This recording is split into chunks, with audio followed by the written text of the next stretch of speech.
to saw. Now you're all on the right lines. I'm not saying you're wrong, but it begins with a T. Boom, you've got it. Tennis saw. Tennis saw. Any idea why it's got a back on like that? Any idea? No. Put your hand on it. Well, you could do that, but that's not the reason. It doesn't bend?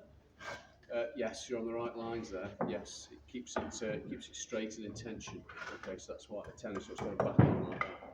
Okay, so tennis saw primarily for cutting tenons, but it's used for lots of other things as well. There's obviously limitations with that.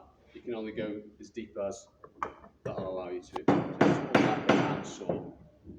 So that is a tennis saw. And the correct way to I'm left-handed by the way. Any left-handers? Right, I'm not. Right-handed. You're left-handed. No, we're left-handed.